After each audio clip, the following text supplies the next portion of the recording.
এই দেখা গৈছে কি টাটা স্যাৰ ইয়াৰ পৰা যি বেংগলোৰ ইয়াৰ পৰা লৈ গৈছে মানে টাটাই সংস্থাপন দিয়াৰ কাৰণে যি ছোৱালী প্ৰথমবাৰ লৈ গৈছে 550টা ছোৱালী লৈ গৈছে এইটো ঠিক আছে। এতিয়া দেখা গৈছে কি মানে আৰু ছোৱালীবিলাকে মানে আকৌ মানে কি ইয়াত পাব বুলি গোটেই ছোৱালীবিলাক লৈ গৈ আছে কি হ'ব? যোৱাটোতো ভাল কথা।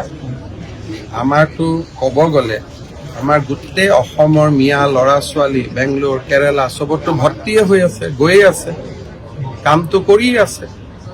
আৰু এখন ভাৰতৰ যিটো বিকাশ, উদ্যোগিক বিকাশ, তাৰ সুযোগ আজি কোনে লৈ আছে? কেৰালাত গ'লে মই বৰপেটা ল'ৰা ছোৱালীয়ে লগ পাই।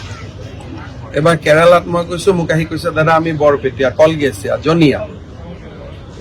ভাৰতখনতো আমাৰে, গতিকে অকল এই গোটেই সুবিধাবিলাক কমোৱা মুছলমান মানুহখিনিয়ে লোৱাৰ জেগাত যদি আমাৰ হিন্দু মানুহখিনিয়েও লয় তাতনো বেয়া পাবলগীয়া কি আছে?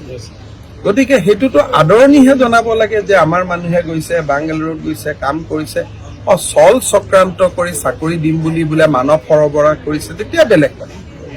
চাকৰি কৰিবৰ কাৰণে যদি কোনোবা ইয়াৰ পৰা মানুহ গৈছে তাততো এইটো আমি আদৰণিহে জনাব লাগে। ঘৰত ইয়াত যদি ৩,০০০ টকা ইনকাম পোৱা নাই, ২০,০০০ টকা কৰবাত গৈ কাম কৰি আছে, ভাৰতখনতো আমাৰে হয়।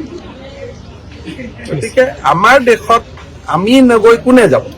এতিয়া আমাৰ দেশত কোন গৈছে? যিসকল বাংলাদেশৰ পৰা আহিছিলে ২০, ৩০, ৪০ বছৰ আগত, তেওঁলোকে হায়দৰাবাদ, অন্ধ্ৰপ্ৰদেশ, বাংগালুৰুত গৈ সুবিধা লৈ আছে। তাৰ জেগাত আমি দাস কলিতা মানুহবিলাকেও সুবিধা ল'ব লাগে, একোতো বেয়া কথা নহয়।